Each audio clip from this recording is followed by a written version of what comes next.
Welcome to the regular Piqua City Commission meeting, Tuesday, July 7th, 2020. Sorry about that. Let us begin by saying the Pledge of Allegiance. I pledge allegiance to the flag of the United States of America and to the republic for which it stands, one nation, under God, indivisible, with liberty and justice for all.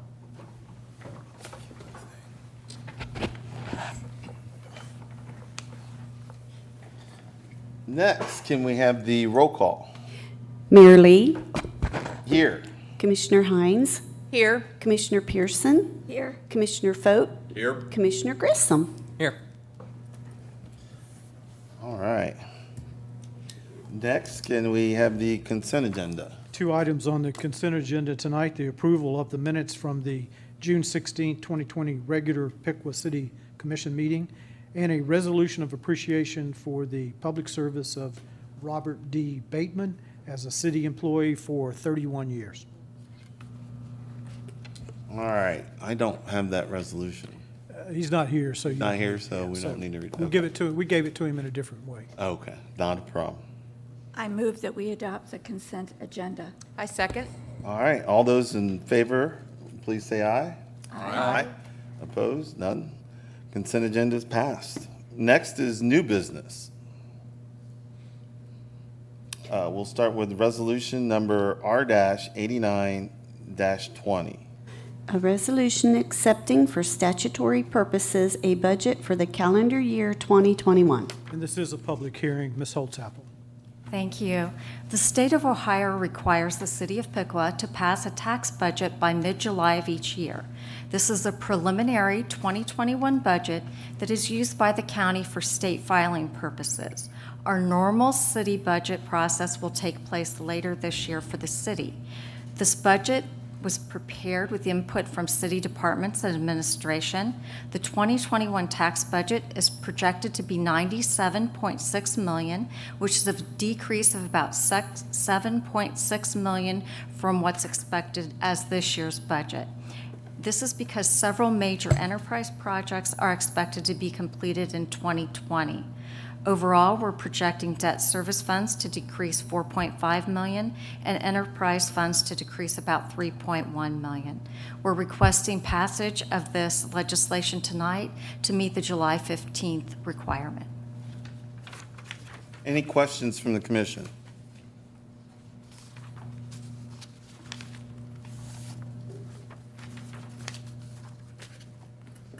I'll accept the motion then. I make a motion, we approve resolution number R-89-20. Second. Moved and seconded. Then all those in favor, please say aye. Aye. Motion carries. Next is resolution number R-90-20. A resolution requesting the city of Piqua's share of funds from the county coronavirus relief distribution fund and affirming that those funds shall only be expended in accordance with the requirements of section 5001 of the CARES Act as described in 42 USC 601D. Ms. Holtzapfel. Our federal government on March 27th of this year passed the Coronavirus Aid, Relief, and Economic Security Act, known as the CARES Act. This provided financial support to each state. Recently, the Ohio General Assembly passed House Bill 481, which provided for some of the CARES Act money to be distributed to the municipalities via the county. In order for the city of Piqua to receive a share of these funds, we must pass the legislation before you tonight confirming we will comply with the federal guidelines for how the aid will be spent. Now, the amount the city is estimated to receive is approximately $500,000, which will help offset unbudgeted and unfunded expenses the city has incurred for personal protection equipment, PPE, sanitation items, cleaning applications, technology, supplies, and personnel costs, and others related to the coronavirus pandemic. These monies will help tremendously to cover expenses that were not planned for or anticipated when we did the budget process last year. The monies will help restore our cash balances so we can use those monies for future normal expenses.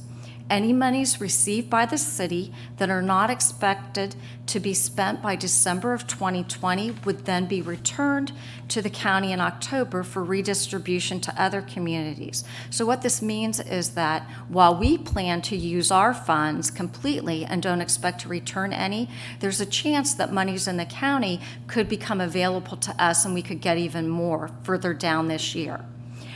So these monies will also not need to be repaid as they are expected to be spent on eligible COVID-19 expenses. Once you pass this tonight, the resolution in certified copy will be filed with Miami County Auditor and the Ohio State Director of Budget and Management. Funds are then expected to be received by the county later this month. So currently, the county has already received over $3.7 million, and we'll get approximately $500,000 of that. Any questions from the commission? Yeah, I just have a few in regards to the resolution, just to clarify that this is not a loan that's given to us by the state through the county, so there's absolutely zero repayment on this, so it's grant dollars. Correct. Okay. I wanted to clarify that, because I know there's been some traffic that has been passed through the citizens thinking that this was a loan and that possibly this money would have to be paid back. So just reassurance that we've, throughout this pandemic, that we've always told our citizens that we have set back on money. This is an additional funding grant for us with zero repayment. Right. Great, thank you. I appreciate you explaining that. It helps me understand it a lot better. But one question, when it says approximate 500,000, is that like our expenditures on what we've done, or is that kind of like what the limit is that we could receive right now, and we could potentially receive more at the end of the year? Right. Well, the $500,000 is the estimated allocation for the city. The county got $3.7 million, and Piqua allocation of that is the approximately $500,000. We could get additional funds if other county monies are not used between now and October, but we do expect to use our $500,000. Understood. Thank you. Any other questions? I think the sticking point was the clarification that this is not a loan, because we don't want to incur any additional debt for the citizens or on behalf of Piqua. And but since this is a grant, and I definitely know that we can use it, I'm all in favor of it. So I'll take a motion at this time from someone. I make a motion, we approve resolution number R-90-20. Second. Moved and seconded. All those in favor, please say aye. Aye. Aye. Opposed? Motion carries. Thank you. Next is resolution number R-91-20. A resolution declaring racism as a public health crisis in the city of Piqua. Mayor, we'll defer to you. Yes, you will. Basically, the resolution is a starting point. It is not saying that there is a problem with racism in Piqua. We're not saying that. We're saying that there is a problem with racism, period, throughout the country. And as a starting point, we're using it, this resolution, to help us focus and form a committee, which we have another agenda item on called the Diversity Committee. And we'll talk about that here shortly. But we want to direct some of our efforts. A lot of our citizens are concerned with a lot of the things that have happened. And the health crisis for various different races is a easy starting and focal point for us to focus the assertion that racism is a public health crisis and it affects the entire country. So we're going to use the Diversity Committee to help get information to our health department so that we can see that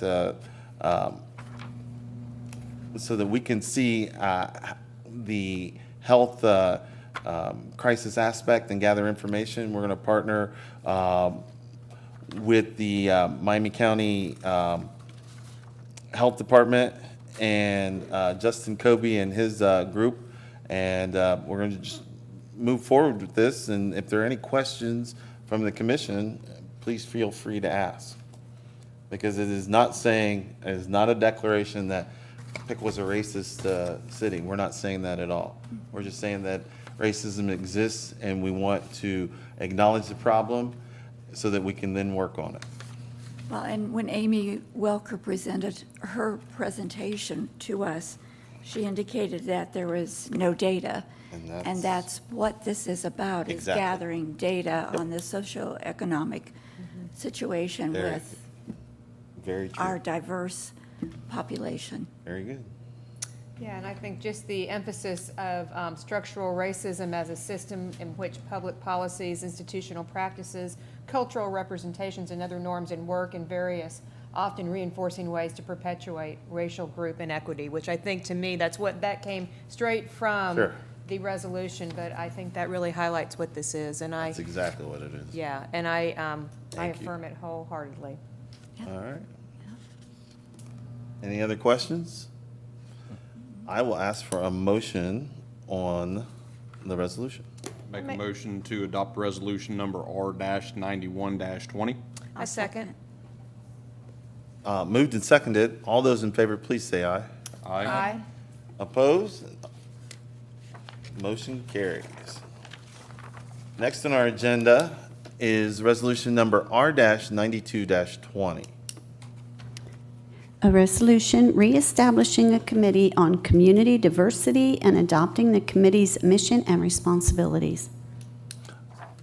This one's also yours. This one's me as well. Okay, so we had a committee that was originally established, Diversity Committee. I was actually on it.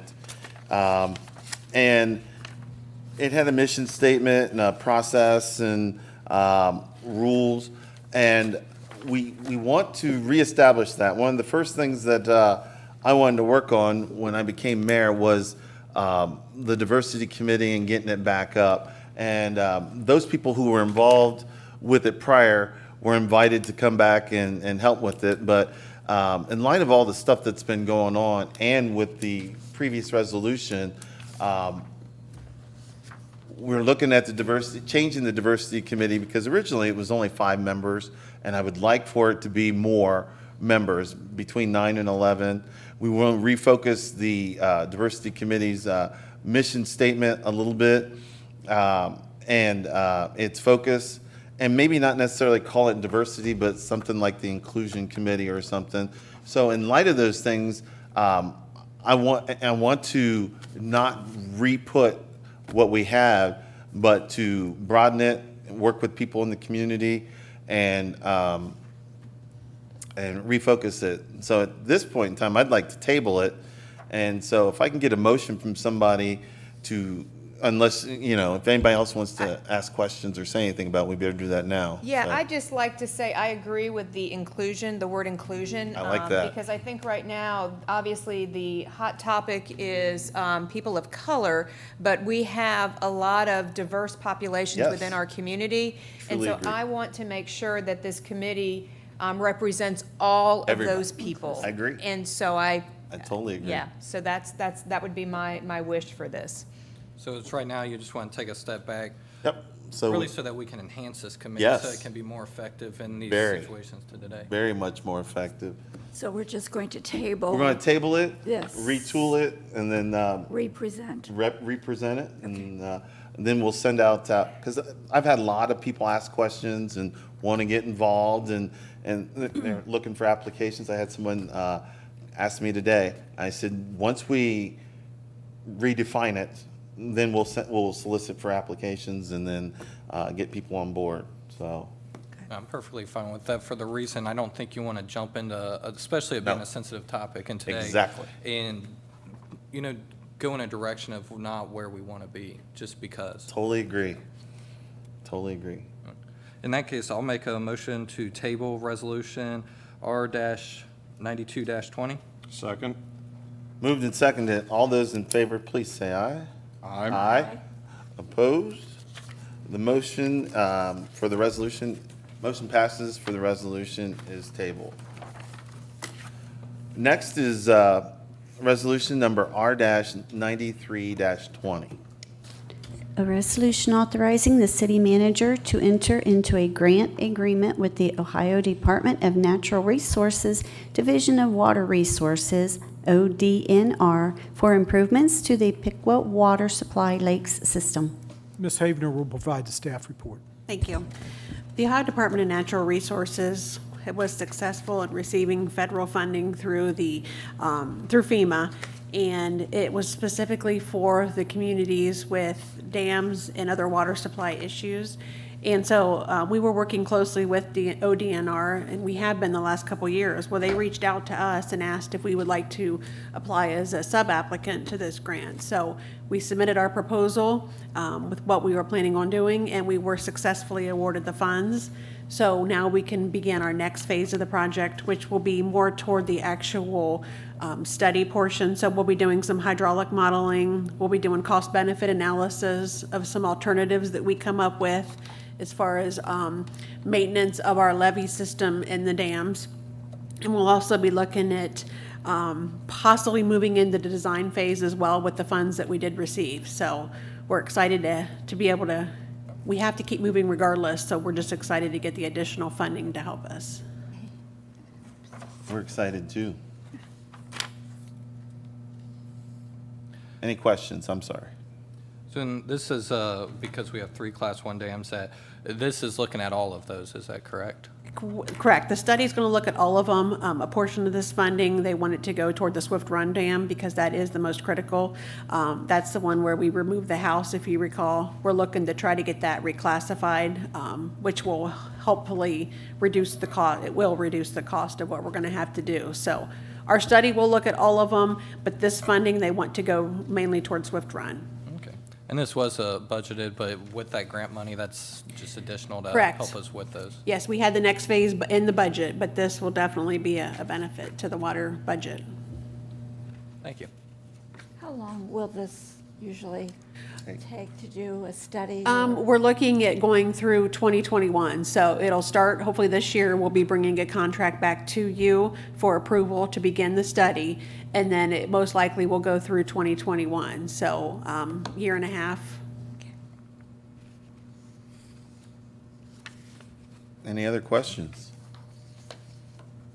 I will entertain a motion then. I move that we adopt Resolution R-93-20. Second? Moved and seconded. All those in favor, please say aye. Aye. Opposed? Motion carries. Next is resolution number R-94-20. A resolution authorizing the city manager to enter into the LPA Federal ODOT LET project agreement with the Ohio Department of Transportation, ODOT, for the Safe Routes to School project. Ms. Havener. Thank you. In March of this year, the city submitted an application for safety funds through ODOT as part of our Safe Routes to School project. We updated our school travel plan, and we submitted for grant funding. We were successful in receiving a portion of what we submitted for, up to $150,000. So we are going to pick and choose portions out of our school travel plan to get us to that amount. That $150,000 will cover design and construction.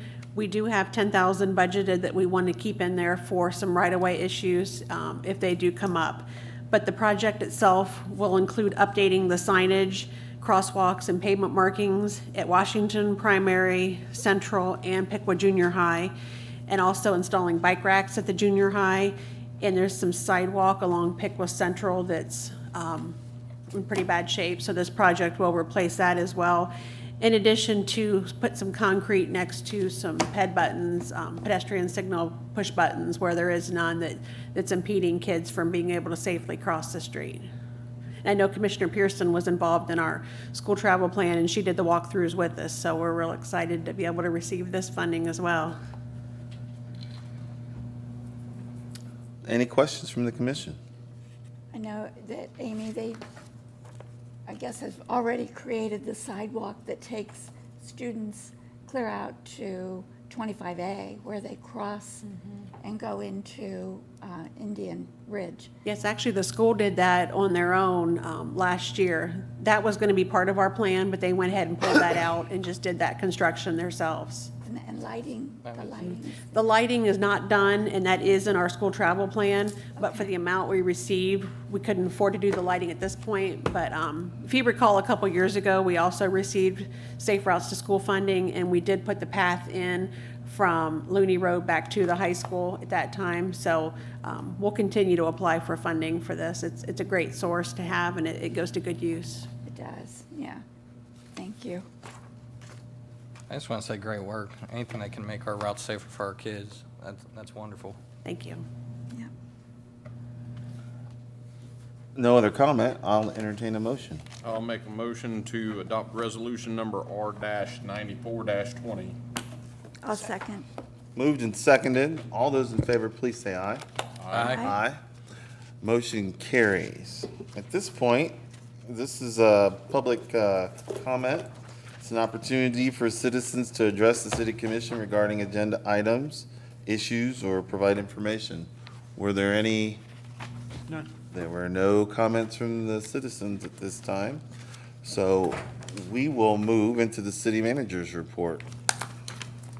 Tonight, we have Brian Brookhart is with our pool consultant. If you remember, we had agreed to submit or issue proposals, and we had proposals submitted to us from pool consultants. The staff, engineering staff, public works staff, and the park board all reviewed the proposals and evaluated them, and then interviewed the consultants.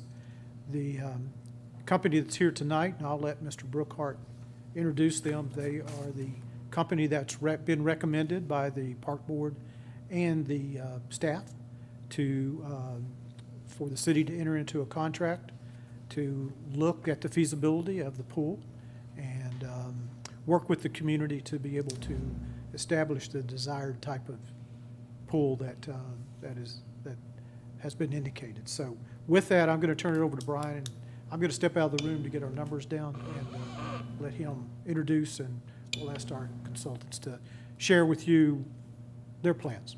Thank you. Thank you, Gary. Good evening, Commission. Good to see you all tonight. The park board members and myself reviewed the qualifications and interviewed all three consulting firms, BCI, MSA, and CHA, who submitted proposals to conduct the needs assessment and feasibility study for the city pool. The park board members all unanimously agreed and chose BCI, Brandstetter Carroll Incorporation, to conduct this study. Lloyd Shoemaker, one of our park board members, will be here soon, and he will briefly speak on how the park board members came to this conclusion to have BCI conduct this study. With us this evening is Lawrence Brandstetter. I'll let him wave his hand. He is the AIA project manager for BCI, and also with us to the right of him is Philip Shelfarth, IA. He is the aquatic architect for BCI. They are here tonight to speak about their experience for conducting this assessment and explain how we will be moving forward with this study. BCI has designed over 130 municipal pools in Ohio and adjacent states. They have completed over 80 feasibility studies for individual municipality projects. They have been providing services primarily to local governments since 1979 and have completed over 200 aquatic centers, auditoriums, and spray grounds. The park board members are extremely confident the BCI will provide the city of Piqua a roadmap to the future for our pool facility. At this time, I would like to invite Phil to come on up, and he will give you a short presentation about. That's fine. That's fine.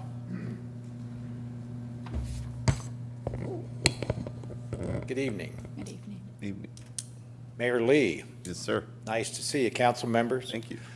My name is Larry Brandstetter, and we are so thankful that your board and your selection committee have decided to allow us to work with you toward the development of this project. Phil will go through the specifics of it, and we can talk about some things.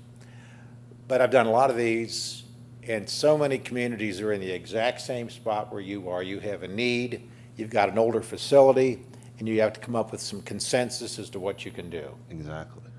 And we've seen that in virtually all areas of infrastructure in which we work.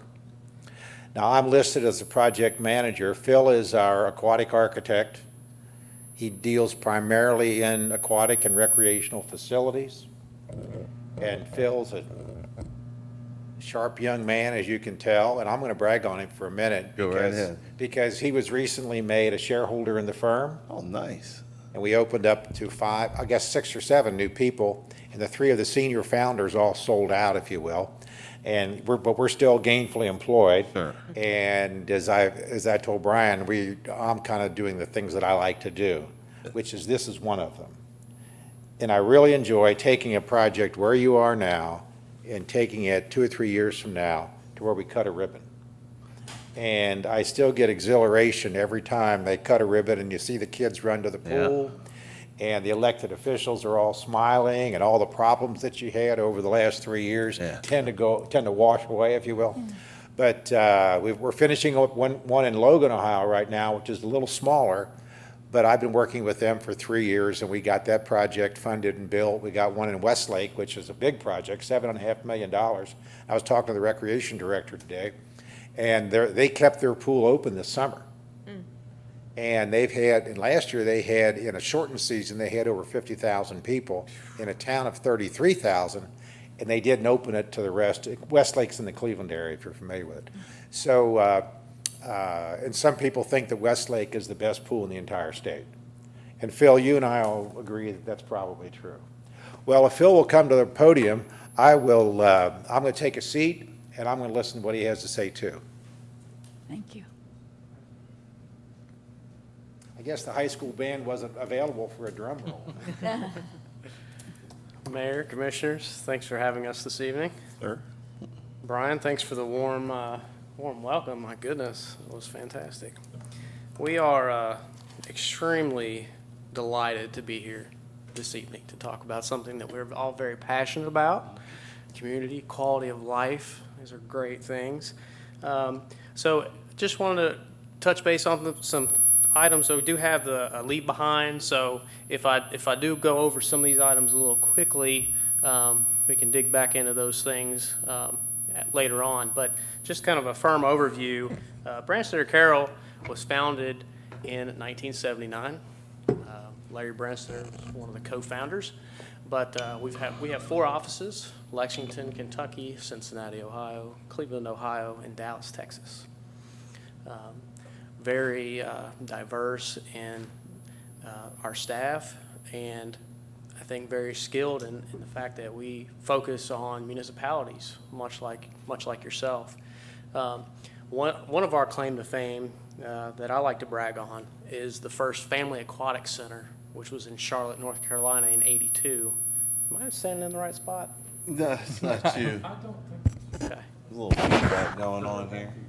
But we do have, as Brian mentioned, we've completed several municipal aquatic centers, and take pride in our forecasting and our vision that we put into these projects to get them to be the right size. So there's 4 steps of a successful project. Any project we feel, and this is proven and tested, but any project that goes by these steps will be successful. So first, you have to identify the need. We've done that. We understand there's a great need. Mm-hmm. We need to generate a plan, which is why we're here. Third, is generate consensus. Without consensus, we're all just floundering without our oars in the boat. And fourth, we move into construction, design and construction. So once we get everyone on board, then we can execute that plan. And that's typical not just of any aquatic project, that's any project. So this is our highlight, as I think Brian touched on many of these items, but over 135 municipal aquatic projects in 16 states. The image in the center top are just our aquatic projects in Ohio. You can see there's quite a few there scattered all around, many of which are just down the road from where we're located right now. We take pride in our industry, or in our change order average, and as you can see, it's very low compared to the national average.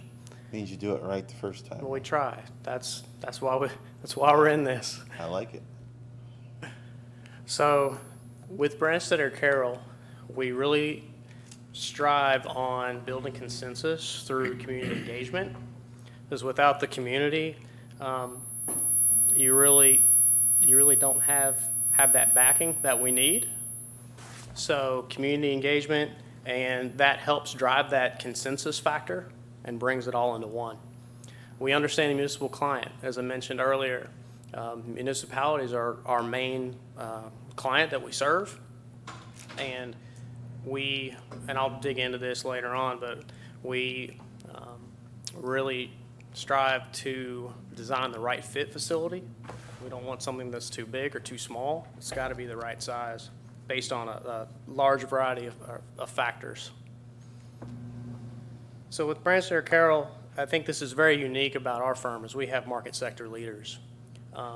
In our aquatics field, we have myself and Charlie Schneider, who's an engineer. So I'm an architect, he's an engineer, and in that we really have a strong dynamic of where we come from. So he's thinking about the bits and pieces, and I'm kind of over here thinking about the broad picture, and in that mix, it's really dynamic.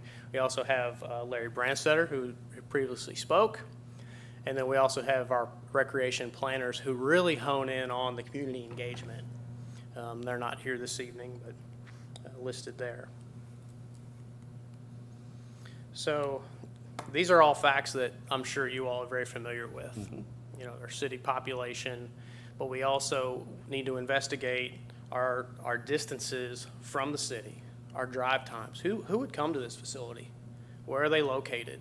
You know, as we move farther and further away from the city, that draw does diminish.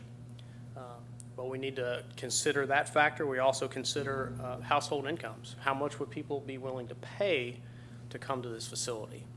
And from that and many other factors, we're able to determine our project attendance, which is per day, and then our annual income, which again goes into designing that right size facility.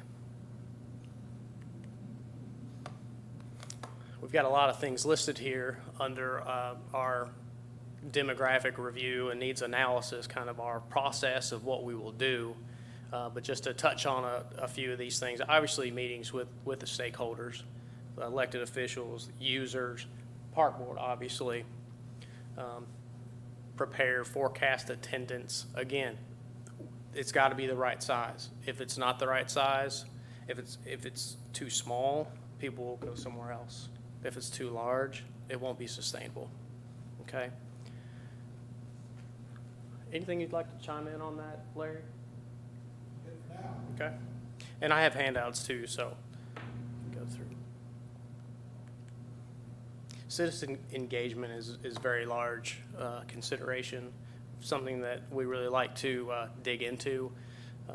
Again, bringing the community in, making them feel involved. We need to listen. So what do they need? Why are they going maybe somewhere else? Is there a certain feature that they would like to have? Is there more shade, maybe more programming? That's what we need to find out. That would be very successful. So in that, we have open houses that can be performed, also web surveys and things like that, Facebook posts. I mean, there's a myriad of different ways to gain this. But again, bringing in and generating consensus, which is step two, or step three, I'm sorry, to move forward in construction and design. Building program and design concepts. This is where we gather all that information and really hone in on the nuts and bolts of what we need to do. We've been to your facility now. I think the buildings are pretty cool. The pool is, for its age, it needs some work. But what we want to do is gather the facts and present those facts. What would it take to refurbish the facility and open it back up? Would that bring a draw that would be sustainable? Or what if we looked at a modification to the facility with water slides, additional shades, and things like that? Would that bring the draw that we need to have a sustainable facility? So laying out the facts is what we want to do, and let you all make the decision, okay? Capital costs, expenses, revenues. Again, the right size facility. We don't want to strap you with a debt service that is too much. I know right now, I believe the pool does run on a deficit, so can we turn that around? Mm-hmm. There's a lot of factors that go into that. So estimating, the total project cost, our annual operating costs, and the operational revenues, how much could we bring in versus obviously the spending, but staffing. Understand lifeguards are hard to come by. Oh, yeah.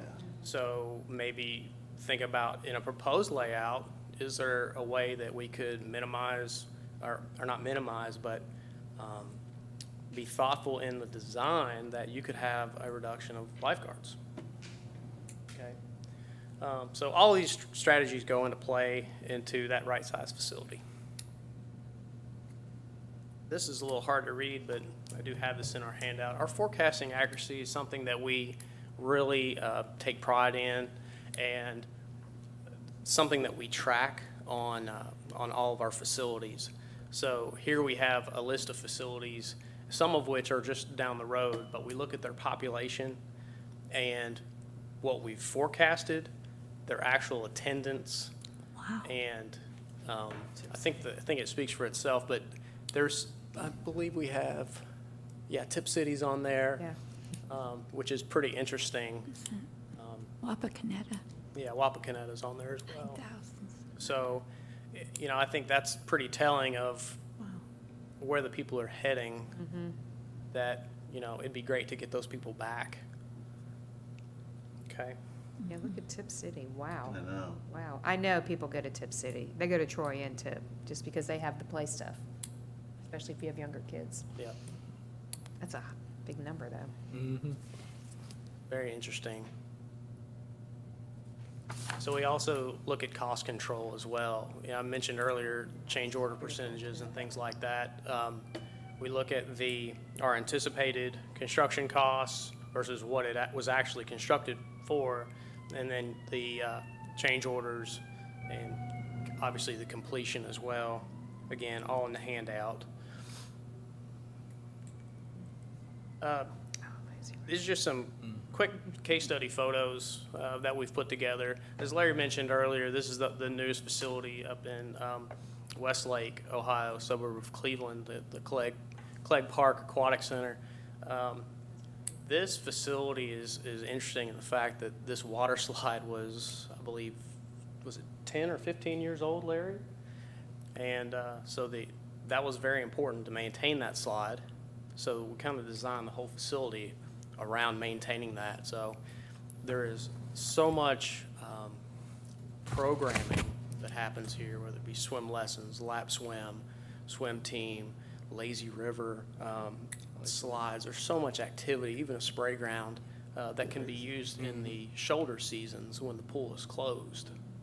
So that could be used without lifeguards, so people could come in and use that in the early spring or late fall when the pool's closed. another facility in Frankfort, Kentucky, opened a few years ago. But again, just a huge variety of programming with lap swim, lazy river, activity pools, spray grounds. I think what's interesting on this facility, we believe, our claim is this is the first ADA water slide in the state of Kentucky, which is great. I think that's awesome. I mean, that's fantastic, and it's not only an ADA accessible slide, but it's also a family slide too. So you could have, families come down at one time. It's very large.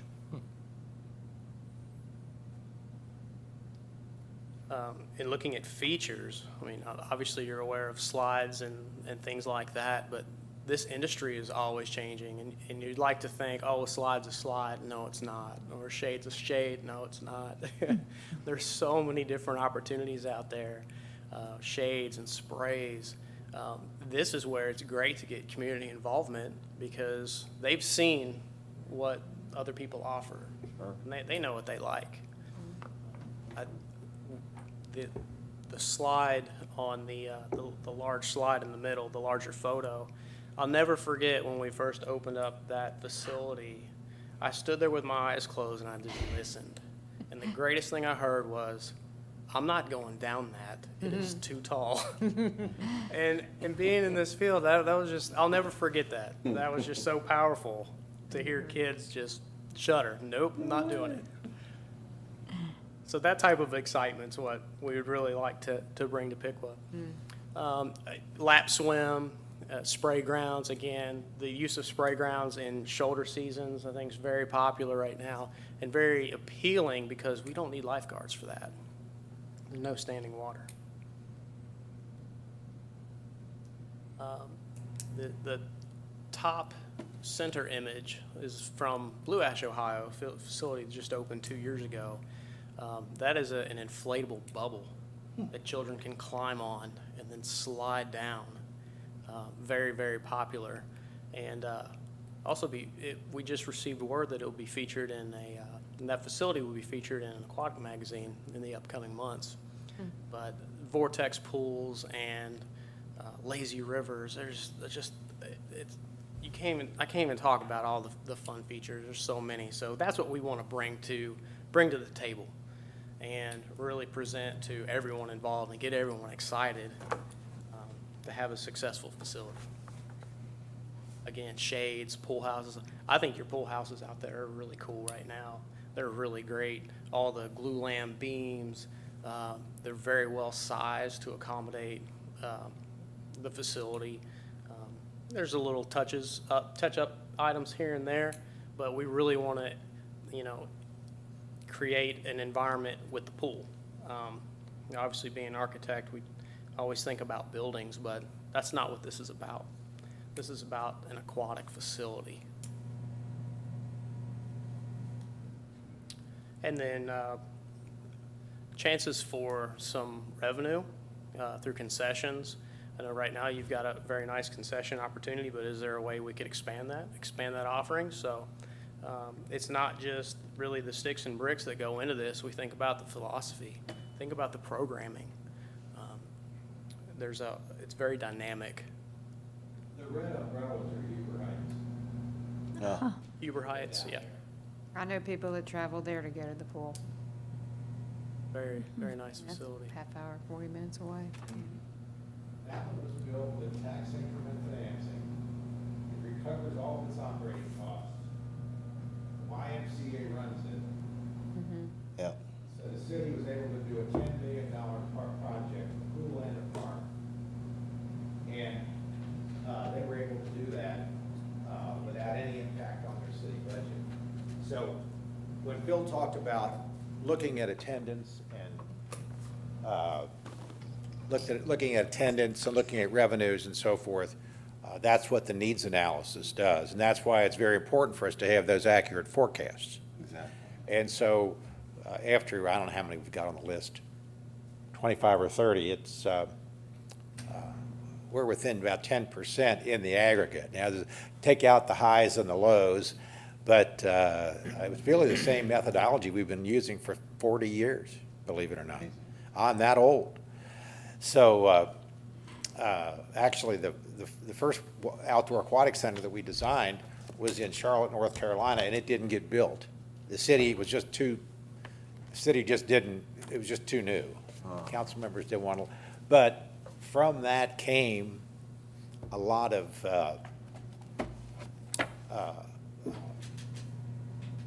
spin-offs, if you will. The first one in Ohio was in Gallipolis, where we had multiple tanks, and then the industry came along and it now has so many more things, that all the, whether it be the lazy river or whatever have you. But I think in summary, we're going to meet with the city, come up with what a citizen engagement plan is best for here. We've got all kinds of methodologies that we can use, but so we'll spend a lot of time on that. And one thing we've noticed in just the last 3 or 4 years is that people want a place to go to recreate with their neighbors and friends. In the 90s, we did the project over in Mason. And for many years, Mason wanted to build something. The citizens said they wanted to build a pool, but the council's saying, well, you've got Kings Island, you got the beach, you got all these other outdoor opportunities. Well, people kept talking about it. Finally, they did something. And our attendance figures were right in line with everybody else. In other words, Kings Island and the beach had no bearing on it. And we had more people than we thought. So I went up there on a few Sunday afternoons to find out, okay, what's the deal? Why are they here? So I went around and talked to people, and they said, we want to recreate with people from Mason and see our friends, because at a given time, only 20% of the people are in the water. And so it is really a recreational facility that's water-oriented. And they said, we don't want to come and recreate with people, mingle with people from Cincinnati and Dayton or Columbus. And of course, being born and raised in Cincinnati, I didn't take offense, but that's okay. But anyway, they've gotten good numbers. So you say to yourself, how many people will be there? What's it going to cost? And then finally, what kind of financing plan are we going to put together? There's a lot of different alternatives. Grants are pretty much, the biggest grant you can get is probably $500,000 with the Ohio Department of Natural Resources.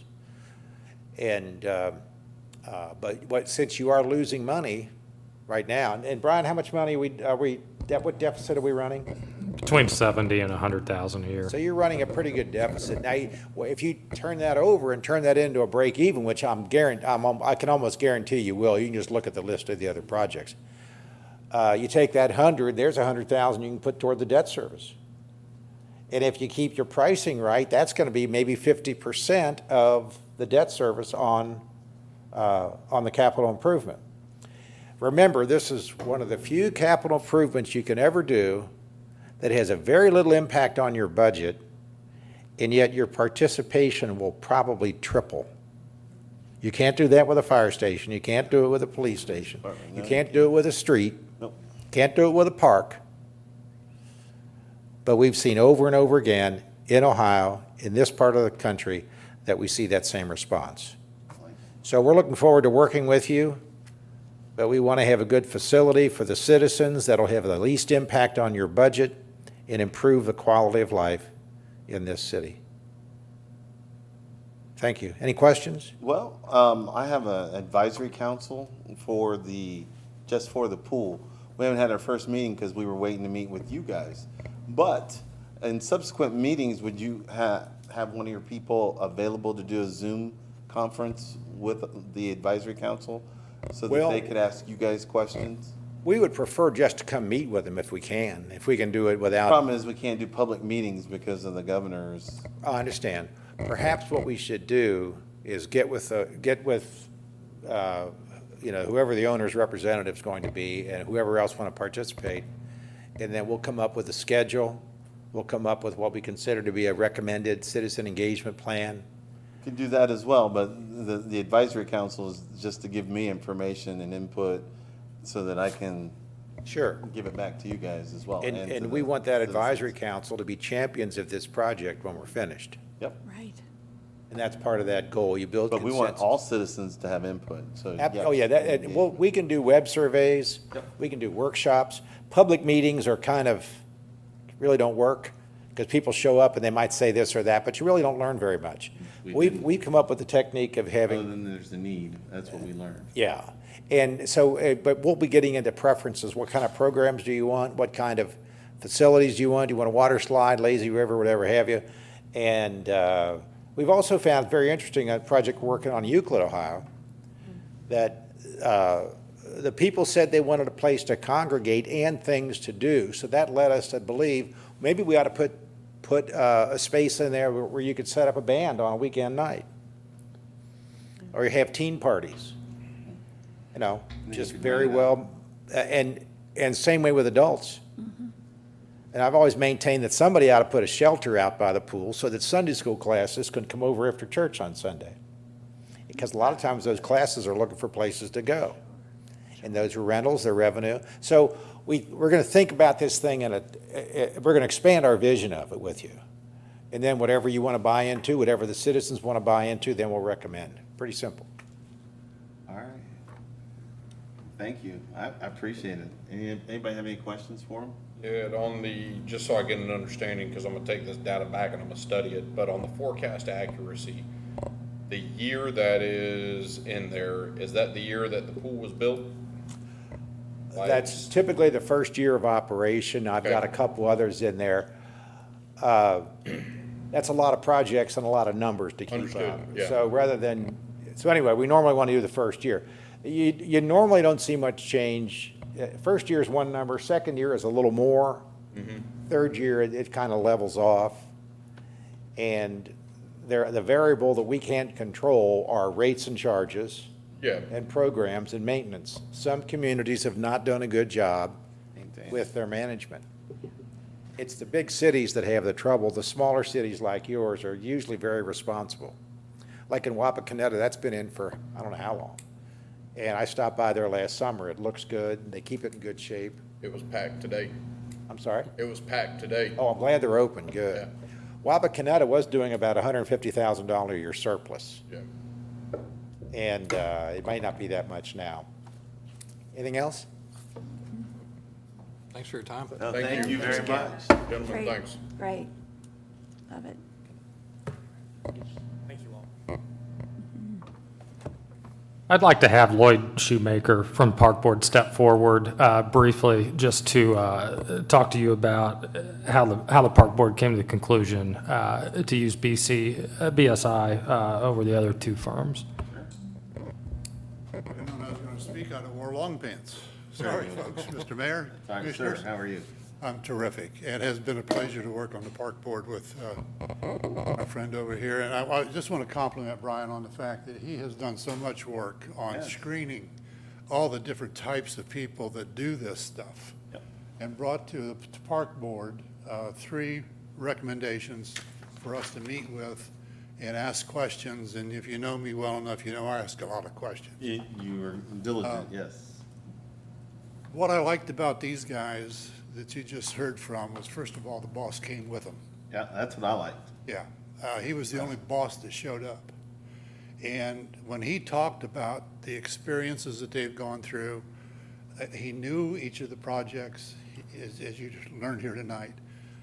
He knows the projects, he knows the communities.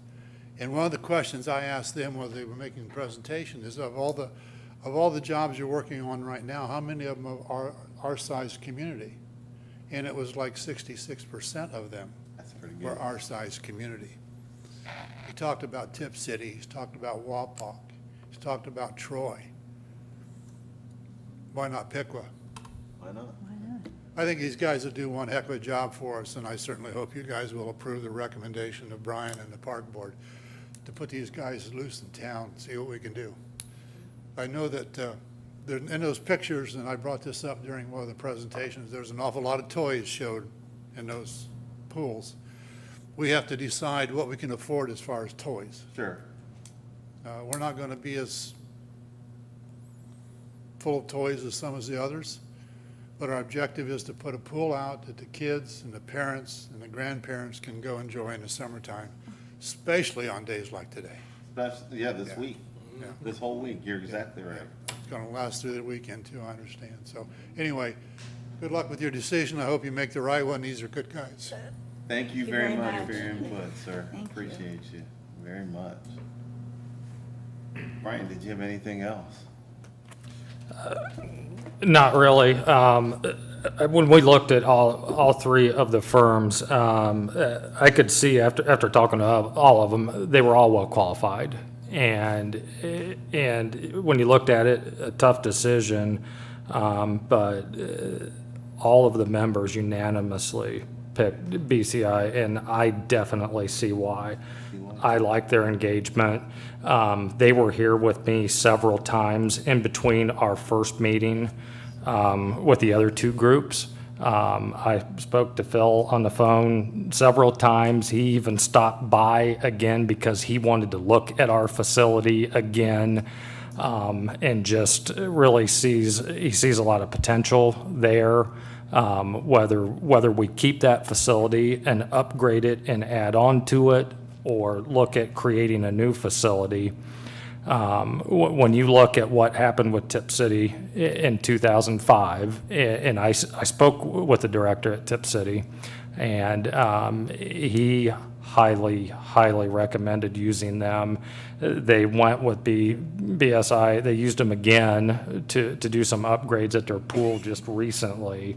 And spoke very highly of everything that they did with them. And one thing that we spoke about was community engagement. That's very important to me, making sure that we get up there what the kids want, what people want, and what we need up there at that facility, and to make it successful, and hopefully make it to where we don't have to offset it the way that we currently do. And I really feel with going with them, I think it's going to lead us in a really good direction. I'm hopeful. It's sounding great. One thing that they said, our pool wasn't that bad. No, it's not. There's some really good bones up there. And, yeah, despite rumors. So, thank you. Thank you very much. And thank you guys for coming. I appreciate you. Gary, did you have anything else? If there's no objections to this firm, then I'll enter into a contract with them. That's the only action that needs to be Okay, taken. so how do you guys feel about that? Any objection? I have none. Yeah. No. None. I'm very confident. Go right ahead. Okay, Proceed. we'll sign the documents and All right, get them and started. we will go forward. I will have a meeting with the advisory council. I'll send them a notice and let them know to make sure they watch this YouTube broadcast so they can get information. And matter of fact, we might have that as part of our meeting. I'm excited. I'm really excited. One of the key things I wanted to do was to get this pool up and running and off to a good start. And what looks like we've got the people that will lead us that direction. So thank you very much. That concludes my report. That concludes his report. All righty. All right, so, thank you, guys. Thank you. Thank you. Next would be commissioners' reports. Let's start with Commissioner Hines. The only comment that I really have tonight is just a kudos to our Piqua City Schools, Piqua High School. Graduation was celebrated in the midst of where we are finding ourselves. Graduation was celebrated this past Friday night. And I heard from many of the high school graduates and their parents what a wonderful, wonderful job that was that the schools were able to put on in the midst of the pandemic. So congratulations once again to the class of 2020. And congratulations also to all those parents and loved ones and teachers and all the staff that have helped to bring our class together and our graduates. So good luck with what is next for you as you venture out into life. So that's all I have. Thank you. Commissioner Grissom. Well said. I want to congratulate class 2020 as well. Can't really say it better, you know. Good luck on your new journey. It's going to be an exciting road ahead. Interesting year to kind of jump out on there. I did want to say congratulations to Robert Bateman on his 31 years. It's quite an achievement. And then the only other thing I had is I seen a couple things pop up here and there about the city of Piqua and the commission looking to change the mascot for the city schools. I just wanted to bring that I can say that is rumor. There was nothing on our agenda. It is rumor, very much so, yes. Just want to put that out there. Other than that, that's all I have for today. Thank you. Commissioner Pearson. Congrats to the class of 2020. Your life is only beginning. I have a quote: "Whatever the problem, be part of the solution. Don't just sit around raising questions and pointing out obstacles. Get involved." So I think that that's well suited for a lot of obstacles that we have. Very, very good. I appreciate that. I also want to thank Crane Pump employees for their improvements at Moat Park. If you haven't, go see them. Their employees have started work on the basketball court. It's amazing. And then they've also painted the concession stand at the ballpark. Yeah. So, and I guess there's more work to be done. So kudos to them as well. Thank you. That's it? All righty, thank you. Thank you. And thank you for the quote. Appreciate that. Commissioner Foat. I will echo the three prior to me. Congratulations to class of 2020. Go out, pave the standard, pave the way, and make standards, make things better, as always. Every class does it, but every class can make it better always as well. So look forward to seeing you guys out there making huge improvements. Few things, as always, I'm always talking about topics. We had a chance to have our medical marijuana board discussion 2 weeks ago, I believe it was, and I followed up with the city about that today to see where we were in talks, and I reached out to, Brittany Van Horn actually reached out to me in regards to that. There will be a survey that goes out on our city forum starting tomorrow. Look for it around 10 o'clock. That survey will run for 2 weeks. It's a simple yes or no survey to gain feedback from our citizens to see if it is something that they would like to see come to the community or not come to the community. That was talked about by Mayor Lee in that meeting, so I went ahead and requested that the survey get pushed out there so we can continue the talk or cease the talk, depending on what the community decides leverage-wise for them, or even for us to cease or continue those talks as well as the city commission. We'll also be talking here soon, shortly, about the urban chickens. Still haven't let up on that one yet. Still gaining information for myself as to what the good facts are, what the bad facts are for that. So I look forward to that conversation as well. Can I come get some eggs from you if you have some chickens? Yeah, I'm gonna have some eggs. If we have chickens, we're gonna have eggs. Okay. From our last commission meeting, I wanted to follow up on the request for the studies on the monies for the paving projects, if we've gotten anywhere with that yet. Yes, I can give you an update on the alley paving over the last 5 years. In 2015, we spent $63,000. In 2016, we spent $109,000.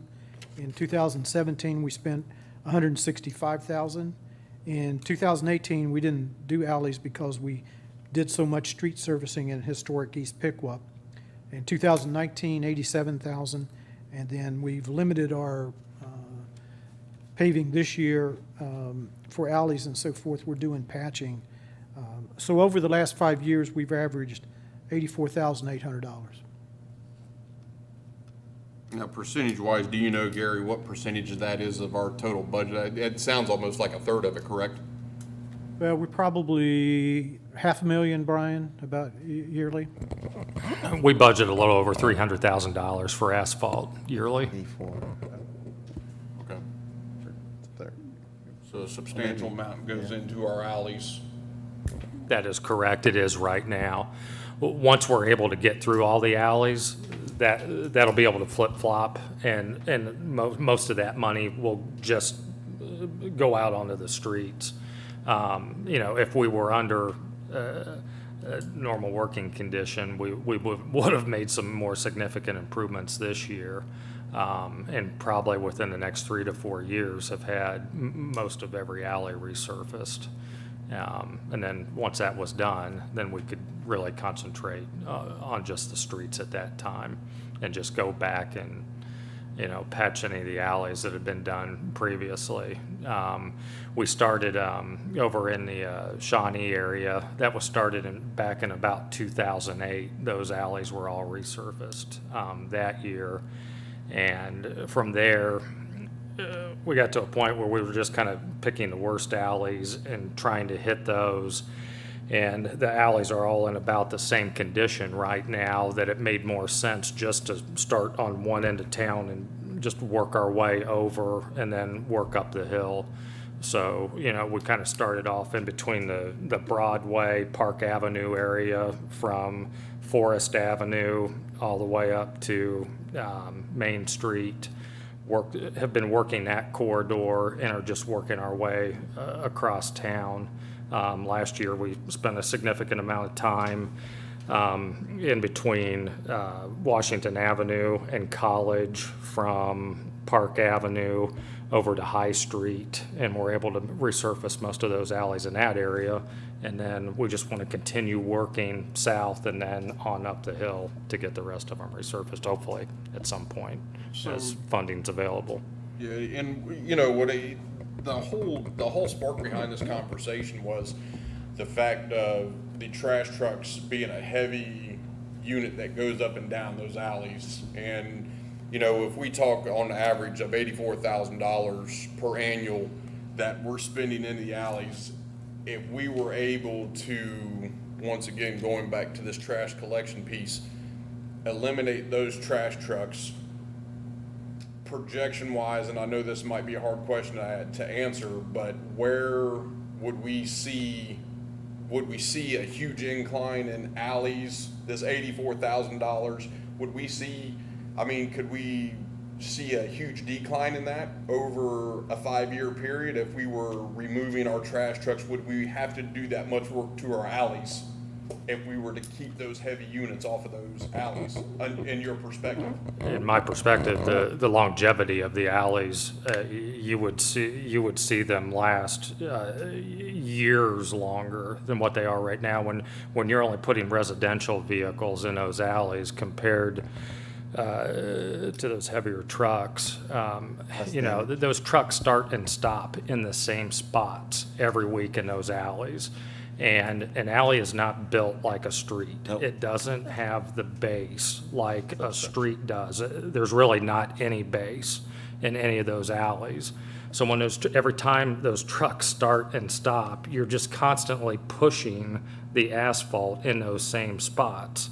That's why you see the rutting that has been created in the alleyways. Makes That's sense. what happens. And, someday when, maybe we could get those vehicles out of there, it would extend the life of those alleys tremendously. And we could really concentrate most of our assets out on the roadways then, and just go back in and be able to patch the alleys, and the patches would stay longer that we were able to do than what they do right now. Anything that we patch right now, they push right back out, because they just don't have a choice. They have to stop and start in the same spot. That's where they're picking up the refuse. Okay, So, thank you. yes. Thank you. Yes, sir. One last thing that I'd like to talk about, the COVID-19 pandemic kind of shut us down. And I feel prior to me coming on as a commissioner, the city was really pushing full steam ahead with the riverfront development and how that was going amid all this with happening. And I guess I'd like to know, how do we recover from it?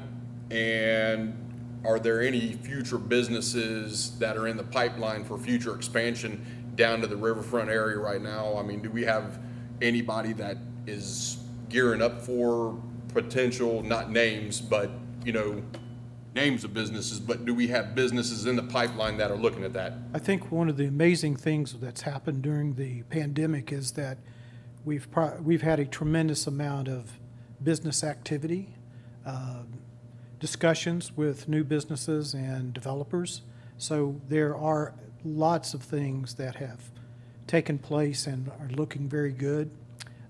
So we'll probably be having some things very soon that are going to be announced. But I think that's the one thing that's been kind of surprising is the amount of business activity, new business activity during the pandemic that has come forward. So we're meeting with developers and new businesses almost on a daily basis. Great, thank you. And that is all I have. Very good. Thank you. All right, for the mayor's report, I, like everybody else, would like to congratulate all the graduates from Piqua High School and from Lehman. I had a daughter that graduated from Lehman, but I saw Piqua's graduation. I was very impressed and very, very happy. Hopefully, they will go forward, whether it's in workforce or college, and then come back and we'll sit right up here with the rest of us or in this room doing one of these jobs.